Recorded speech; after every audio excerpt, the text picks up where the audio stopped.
Good morning, good afternoon, everyone, wherever you are in the world and you have joined JiraCon from there. I'm Ritika. I'm an Agile coach working for Speechmatics right now, and I have been working in this industry for about 10 years now. And I have worked in different verticals, such as finance, banking, telecom, and machine learning, and have helped different clients do or go through their agile transformation. And actually I've been lucky enough to be able to build up teams from start and see how agile really works in different verticals. So throughout my journey, when I actually came to implementing machine learning in implementing agile in machine learning, I really faced a few challenges which were interesting to solve, and one of them were around matrix. And I really realized how metrics have changed over time, and what we used to measure earlier or think would help us is no longer the case. As in any industry or any practice, things change as we grow, as people understand what it is really about. So today's discussion is basically based on how agile metrics have changed over time and what really is important to us. So this was about the topic and about me a little bit. This is actually a fishbowl discussion, and for you guys who have, some of you might not have attended a fishbowl discussion earlier. So a fishbowl discussion is where the participants are panelists as well. So what we are going to do now is I'll welcome you guys to come and join me in the discussion. Like, there will be 4 people at once having the discussion about agile metrics. It can be what they think really works, how they think we should implement agile metrics, if they are facing any problems, if they have come up with a really great way for teams to work with metrics, whatever they feel is really important for this topic and they would want to share with other people and would want to hear from other people. So whoever wants to nominate themselves to start the discussion, if you can raise your hands, please, we will turn on your video and then you guys will come in here and we can start the discussion. So to start the discussion, we need 4 people. And then during the discussion, whenever you think you are done with your point, you can turn off your video so that we know that, another person can join in. And whenever the 4 people are having the discussion, if you want to join in instead of those 4 people, raise your hands again so that we know that we need to make space for a new person to join in and carry on with the discussion. Cool. I see Chris's hand. So if we can please, move him to panelist so that he can switch on his video. Then I see Vishnu's. Hi,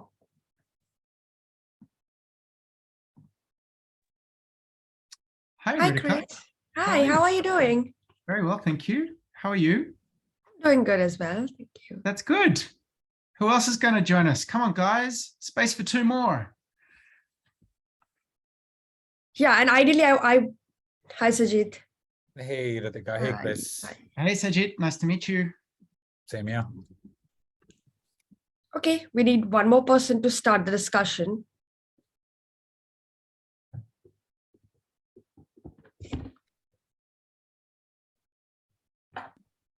If not, anyone? It's us. Yeah, if not, it's us, and we can start the discussion. And if anyone wants, they can join in and jump in. And if they have any points, they can. Yeah, and guys, use the chat. Like, don't be shy. If you've got questions that you want us to answer, just use chat. We'll see that, yep. And we can jump in. All good too. Yeah. Cool. Okay, let's start then. So, just for everybody's context, I'm Chris. I'm founder of Umano. Umano is an analytics platform that uses and applies agile success metrics to help teams know where they're at, and in that context, be far more empowered to align stakeholders, take obvious action, and ultimately improve their performance. So I love this topic. This is completely my sweet spot. And for me, why I believe metrics are so important is because it's a feedback loop. Metrics are a quantitative feedback loop. They should always be in the context of qualitative feedback loops as well. It should never just be metrics alone. It should always have that context for teams to add their narrative. That's my perspective.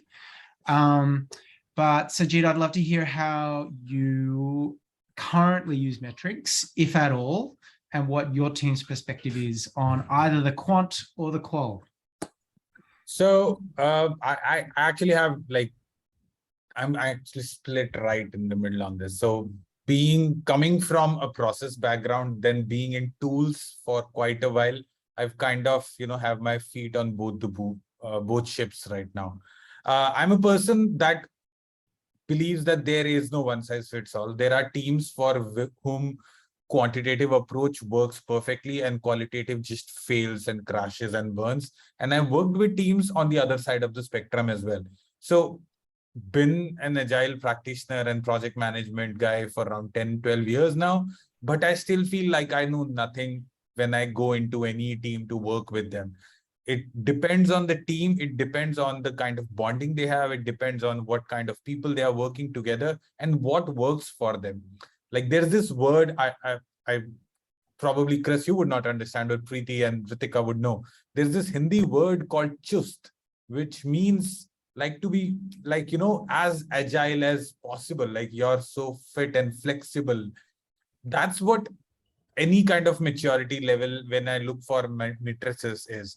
So they can be the guiding direction, but it cannot be the decision maker for me, at least. Yeah, totally. I get that, right? Fundamentally, they're a means to an end.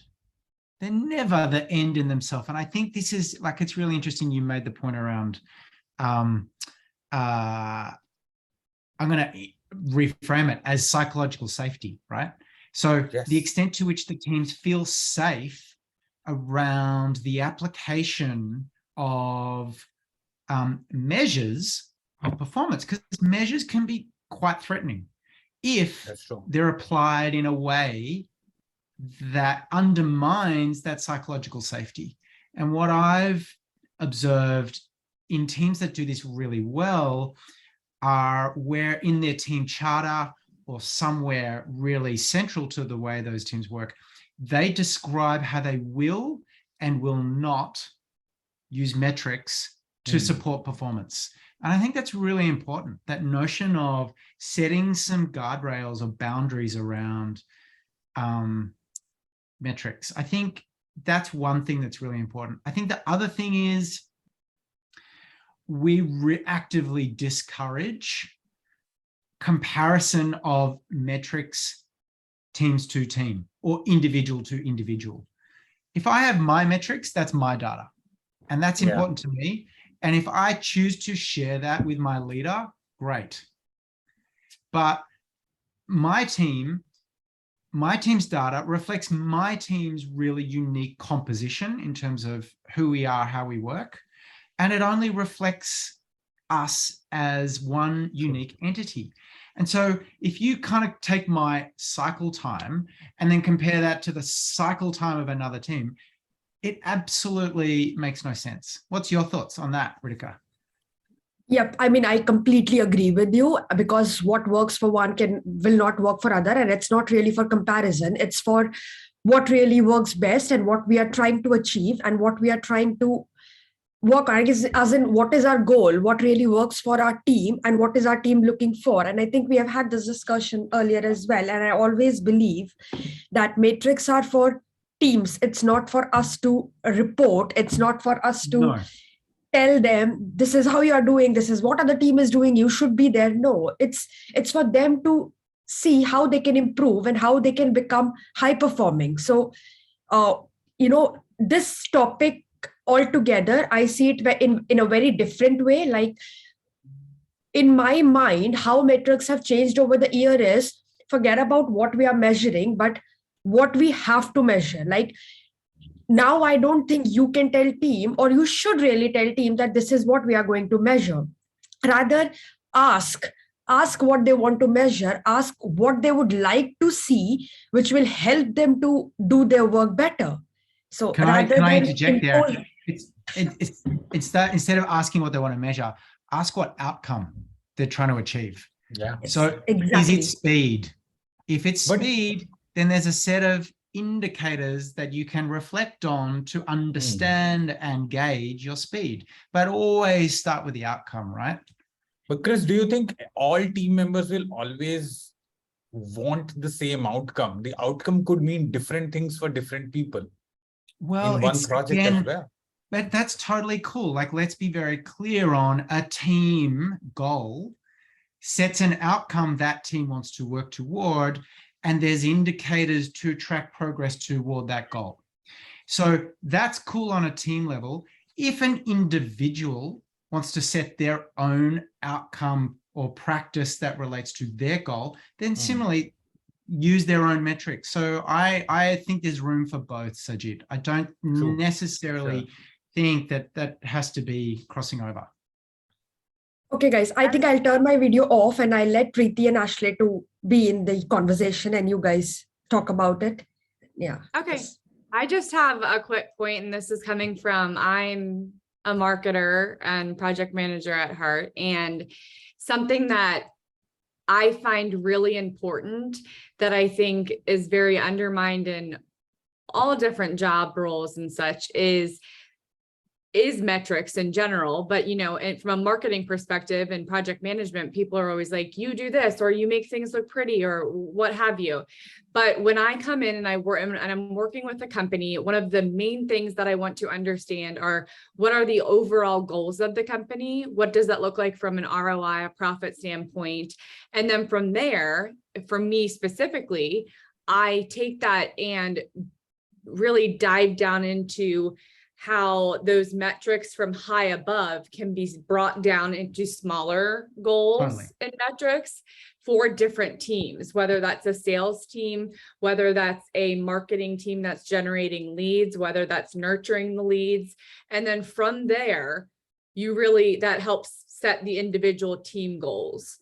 So whether that's something that's a repetitive kind of motion, such as making phone calls or doing, you know, dry calling, cold calling, something of that nature, or really doing like setting up nurturing campaigns where you're measuring a lot more data.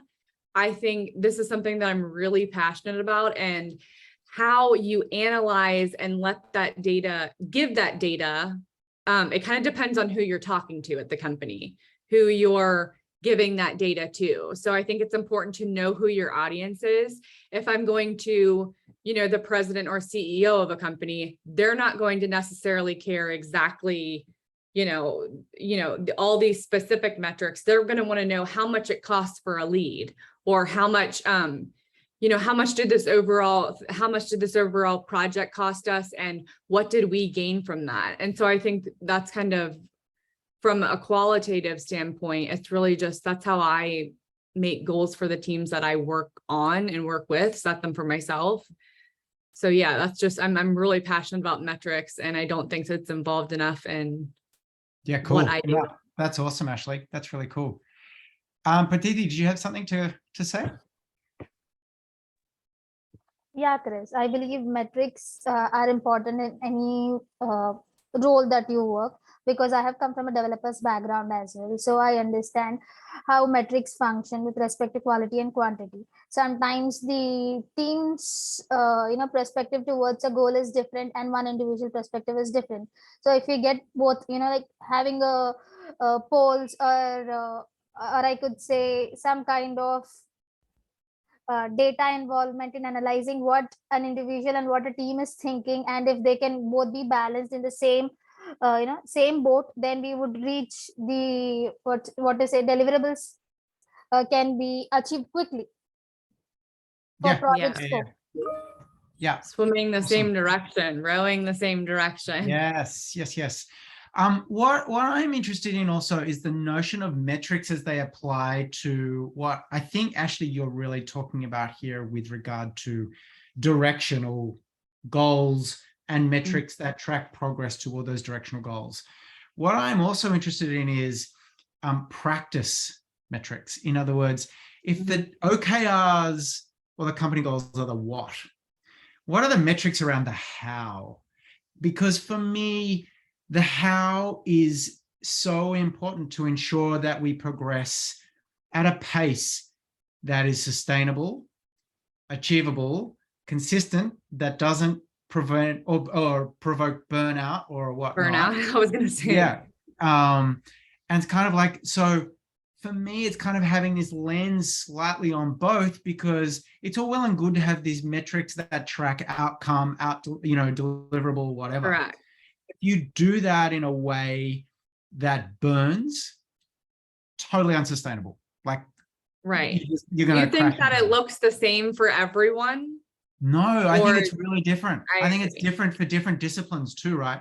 Because different disciplines and different people. And I think to avoid burnout, you really need to have that understanding.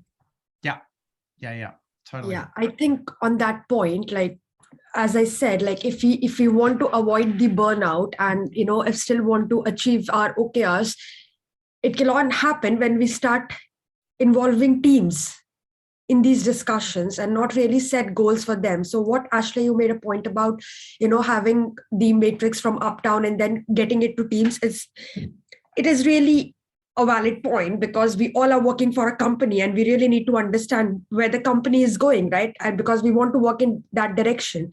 So therefore, I always talk about pre-approvals and, giving team the autonomy, but within set boundaries. And I think the set boundaries come here. So you explain them what you want to achieve, you tell them their mission strategy, you set OKRs, and then teams can actually work out their own KPIs. So they don't burn out. They know what their capacity and capability is and how they can really help the company. So yeah, right. I guess. And I think there needs to be like some understanding still between those teams. So me being in marketing, I know a lot of times that a lot of the places I've been, it's like a sales versus marketing thing, or it can even be sales versus tech and dev and stuff. And it's, if you're not working cohesively and you're not all working towards those main goals, it's very difficult to thrive. And, and that leads to burnout. And that's even a bigger conversation just with company culture and such. But, if you're all really feeling like you're part of the team and you see what your metrics are doing and they're actually geared towards something, you feel like you're contributing. You're contributing because you can see that, but it's also something that you're enjoying and you feel a part of creating those metrics. I think that's important. Yeah, totally. Hey, Jasmine, welcome to the chat. Yes, should I drop? Amazing conversation going on. I was just digging deep, understanding what you're saying, and I agree to all the points that you said, especially with Chris and Ashley, the outcomes, the business goals. All the recent, I was reading some articles a few months back and, going through the books, and I really think that those were just, you were reflecting the same words that I read on those articles and books, that yes, we have teams goals and we have business goals, and they should be different, but they should be on the same line and same context. Like overall strategy goals should be same, but the matrix for business and for teams could be different, and they should be different, I feel, because business goal is profit, ROI, getting to the customers, reaching the market, and meeting the roadmap and everything. And team's goal is basically be productive, meet the team goals, meet the PI goals, but in the end, when you measure the PI value, so I think there we should make a comparison. That's a good metrics, I feel, where teams feel confident and business feel confident that they achieved what they planned for. So metrics could be different, outcomes could be different, but I think there should be a common context between business and teams. And the PI evaluation, I think that business goal evaluation is great. But great conversation going on. I loved all the points that everybody said. And metrics have changed for sure. A few years back, when everybody was talking about scaled, Scrum, burnout charts, burn down charts, I think we are using that, but there are many tools are available, many different strategies are available now, and matrix as well. As we grew in Scrum and other agile technologies, methodologies, we have learned that it's not only burn down and burn up charts. There are many, not only velocity thing, and many other things available to measure teams' progress. They are the worst charts. I hate velocity. I hate burn down. I hate burn ups. They just do not translate. So hence my passion in creating Umano. But separate to that, I've got a question for you guys. What blocks successful application of metrics? Like what are the contexts where metrics fail? When business does not align with the engineering, when their goals don't align in the long run. Short-term goals could be same, like we want to push this update or we want to push that. But when the long-term roadmap is not clear to engineering, I think that's where it blocks the productivity overall. So business should have transparency with the engineering, and engineering should have transparency with the business that this is where we are, this is our skill set, this is our capacity. Don't push us hard to do something overnight. We need time. We'll give you the quality, but let's have realistic goals. That's transparency. I think I was gonna exactly what Jasmine, I completely agree what she's saying. It's if you don't have every single person in that company, it's the distribution of the different management levels. And if they don't understand at this level or this level, what needs to be done here, and I don't like using levels because I don't like that, but if they don't understand what needs to be done, how realistic that is, if they've not actually been in that role and been doing that and see how that project works, they might not have a good understanding of what reasonable goals actually are and what it looks like to execute on that timeline.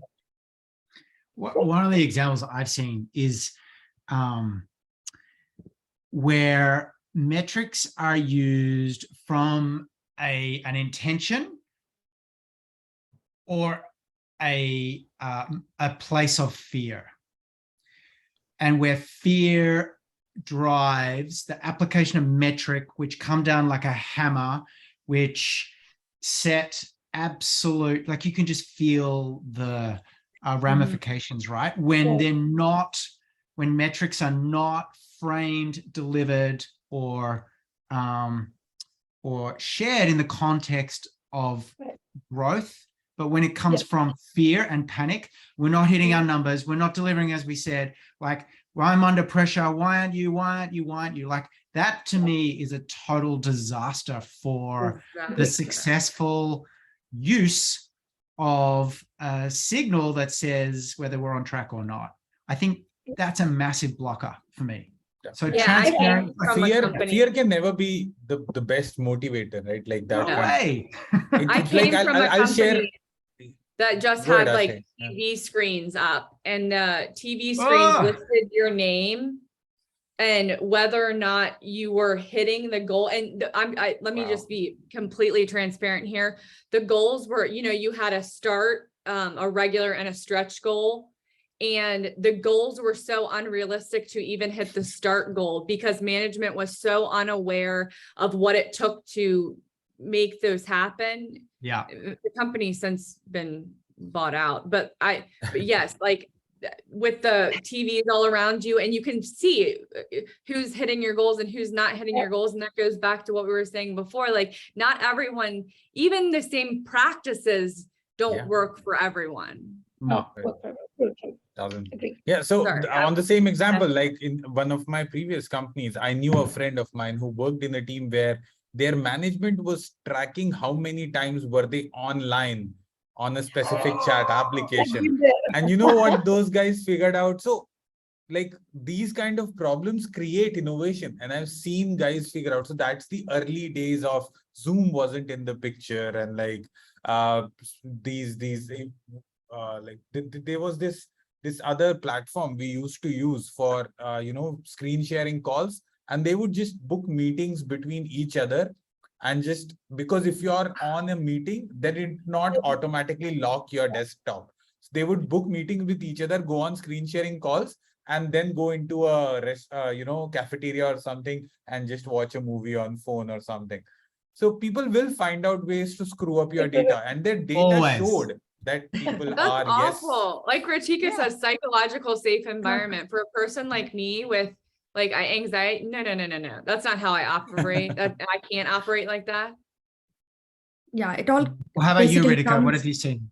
No, I block. mean, that's what it all comes down to, how you really build the trust and openness. And as I was talking about psychological safe environment, because if you don't have that, all this will happen. So it really all boils down to how you treat your people and how much independence they really have. Because setting those boundaries can lead to certain innovations, as Sajid just mentioned, but we really don't need those kind of innovations.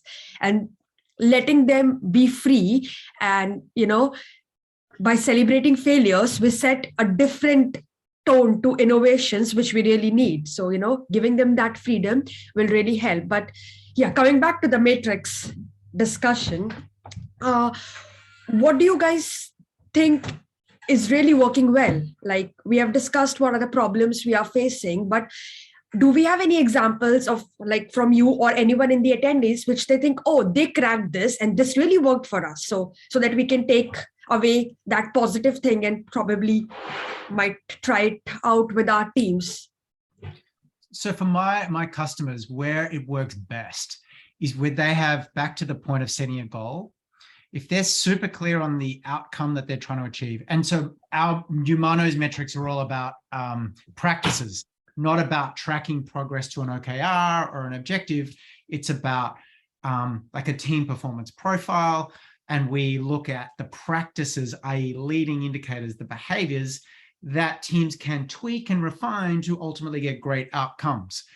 And so when a team sets a very focused goal on a practice they're trying to improve, then only look at 1 or 2, maybe 3 cross-correlating indicators or metrics, that's when they see success. Like, when we see massive performance improvement through focus means only looking at a couple of metrics. It's not getting this wall of metrics that creates analysis paralysis and leaves you totally dumbfounded as to what to do with it. Because fundamentally, the benefit of a metric is to take action. It's to drive action. If you're not getting action from your metrics, you're looking at the wrong things. That's what I see work. So for metrics, one thing that I would share is like, so again, being in an Atlassian ecosystem, yes, most of it starts from Jira. And again, there are 2 schools of thoughts. I know of amazing consultants who worship Jira and the reports that it gives and use it for decision making. And obviously coming from a project management agile school of thought, there are people who hate that as a tool and say that you should just not use it, right? So I think there are good sides to having a tool if implemented correctly as well. Like, for example, for a lot of teams so I worked or have worked with a lot of teams who are getting into their journey of, okay, we've worked as a startup on Excel and emails and it worked amazingly. Now we've become big. How do we translate this to something that we can look at numbers so that we can show our benefactors that we are doing well? So easier tools make it easy for them to transition from no metrics to any metrics. Like, even a simple, even I say even a retrospective can be a metrics for you. Yeah. If you can calculate the emotional quotient of how your team felt during the entire sprint. Don't have to get into numbers. Use retrospective as a good way of qualitatively capturing how your team felt in terms of what they delivered and what they should have or what they could have. That's a good place for any new team who's starting to their journey into. Yeah, Ritika, please go ahead. I have a question, and I mean, as a Scrum Master, or if there are people here who have actually managed a team or as an Agile coach, my only thing is tools are important, yes, and numbers are really important because we need a baseline, right? How do we really measure how we are doing? And again, it all comes down to how well the organization is really working, because when it is tool, the numbers have to be added, right? What if you are in a situation where teams are really not doing that, where your tools are not up to date with the data? So that is one of the difficulties I always see with tools. But I am yet to have come around a certain thing which can work without tool, and it's like, oh yeah, that this really works. So do you guys have anything there, or have you worked through that situation which helped you? So in that, I'll just take a minute, Chris. I Yes, think please. whenever it comes to tools, Ritika, maturity is the key word or the big word that I would go for, right?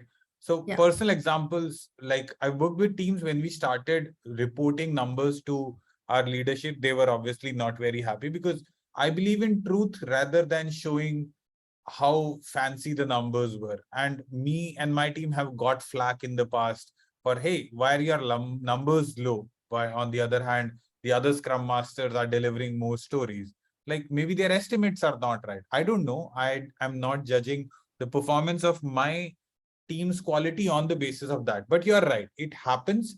And that's where I think the social aspect of being the protector of the team comes into the picture. So you have to make sure, coming back to what you wrote on chat, psychologically safe, that person who has to step up and make sure that your teams is not being judged for just some numbers. So you have to step in and like kind of like maybe act as a parent at times. Maybe, you have to realize what the potential of your team is and where they need grooming. Sometimes they might need a little more space. Every child is special and all that conversation for any team members. Yeah, I think that's spot on. I think, like maturity starts with culture. It starts with the conversation. So if there's a conversation amongst the team that says collectively, we believe, first of all, our growth as a way of working matters. Secondly, to support growth, we're open to truth, as you say, Sajid, truth being facts as statements, subjective statements by team members that say how they're feeling, how well they're engaging, truth as being facts relating to data. If you start there, the rest will follow because you're setting intention. And so then you have intention to use the tools in a particular way, to your point, Ritika, earlier, that will deliver the facts in a way that supports your intention to grow as a team. If you don't have that alignment right up front, you'll never have a reason or justification to collectively use a tool in a particular way. And therefore, you'll never have the baseline that you seek to achieve, again, the outcome that you want. I think it's also really critical in this case for a team to be really clear about their shared values. So yeah, okay, you've got the company values, but there can be a team value that says whatever it is. Again, that can be the anchor point, which leads down to then how you use a tool and build familiarity and practice with a tool. Like the tools are there to serve humans. We're not there to serve tools. And so if we as humans decide how we want to use the tools to achieve a particular outcome, awesome, job done. If you're there starting at this level, you must do this, you must fill out this field, that will never work because you will never create the alignment, the sense of unity to achieve a particular value or growth, whatever that is. That's my view on maturity and tool use. I completely agree. I am on the same point. In my scaled agile training, I read that you train your teams again and again on safe, on why you're doing it, the practices, because new team members join. They don't know why you were doing this, what is the importance of that. So you need to reiterate it again and again in every PI, or maybe however the company plans that they need to retrain their employees and go through that 1 day or 2 day sessions. I think it's same with the tools, right? You need to tell them because new members going to come, old teams might shuffle around and you are maybe adding new tools. So you need to tell them why you are doing that, why was it important? And if they need training, you're there. Maybe it gets more complex. They get like scared that how now what it will show. Maybe it will show their things that is not going well. So they start, ambushing it, like, let's not put the data in there. What will they do? Because they will not get to know that what is happening. So I think it's good to tell them that it's for their own benefit and train them again and again, and introduce the new team members as well as they join, and the current team members as well. And yeah, keep pushing them and following, like, lead by example.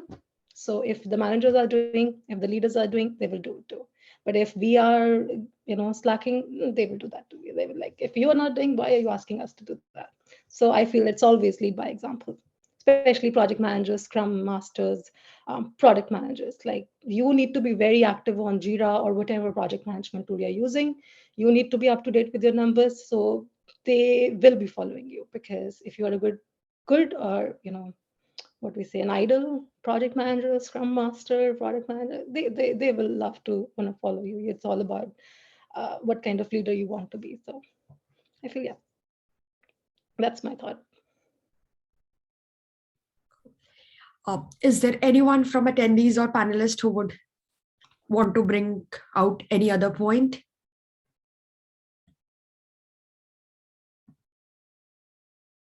Cool. Chris, do you have anything to add? Or No, I'm just thinking about like the tools thing is interesting. There's kind of two things in my mind. This notion or language of being data driven, right?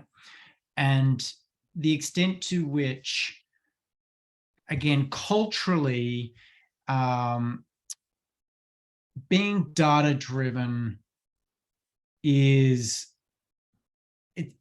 it's clear why we're doing that. It's clear how we're doing that.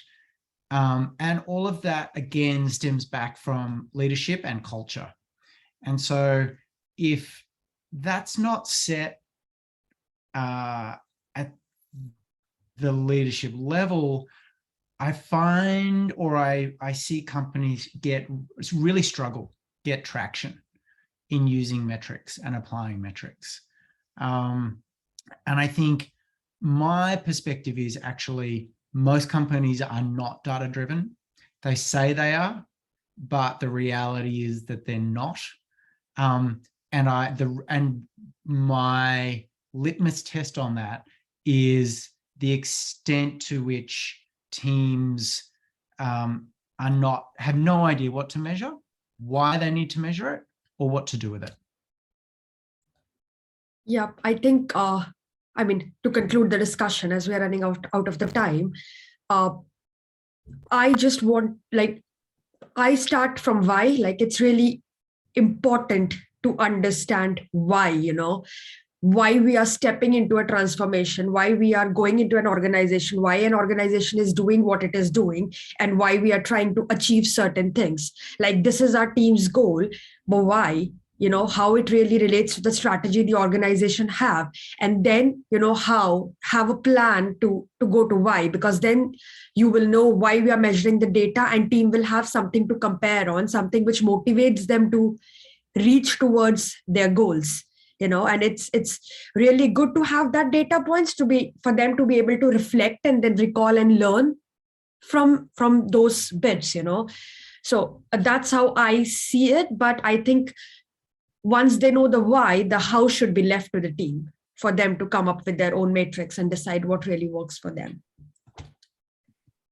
Yeah, one final question. I think, Ajay. Ritika, there's one question on chat from Manohar who says, okay. How do we strike balance between leadership goals for our organization versus keeping up with the team level objectives combined with keeping a check on their burnout? That being said, there are, I think, just a couple more minutes. So if you want to just have some conversation there. Cool. I'm happy to take the question. Do you guys have anything to add? Otherwise, I can answer. No, Super quick, Manohar. My perspective is this on the balance between accountability and autonomy.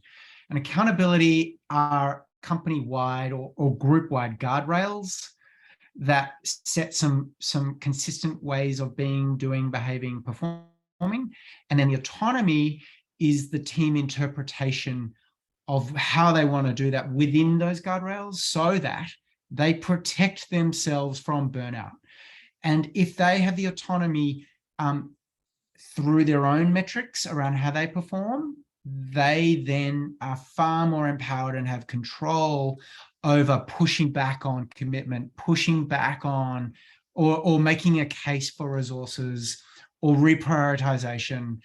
And so it's the power of metrics and facts that empower teams to go and make that case confidently.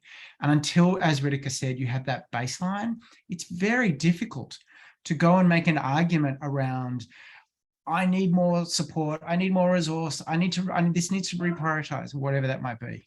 So that's kind of that's my perspective, and happy to take it offline or catch up after if you want. Just find me on LinkedIn and we're happy to chat. Yep. And I like, Mano, to answer your question again on this, my take is, once you have set the organizational goals, to have a balance between team level objective and goal, let the team have or set their own objectives and have regular check-ins with team, right? Like you have your normal stand-ups and things, have regular check-in with teams to see how they are doing with their objectives, and if they have capacity to take any more work. And obviously always limit the objectives. Don't let teams have 5 or 6 objectives. Focus, as Chris has mentioned earlier as well, focus on the 1 or 2 things you can really do. And in the objectives, try to set, I know it's a bit, it might be difficult for the teams who are starting, but try to set the objectives aligned to the leadership goals or objective. And in that way, you can really see how both are working together in sync and working towards one goal. And to just check on the burnout, again, you need to know the capacity and have regular check-ins. I hope that that helps you a bit. Cool. I think we are running out of the time. And yeah, if you have any questions, I'm happy to have conversations. And yeah, just ping me on LinkedIn, connect, and we can carry on the discussion there. Thank you guys for a great session, and thank you all the panelists for the help. Thanks, Bye-bye. Ritika. Bye, everybody. Have a great rest of the conference. Bye.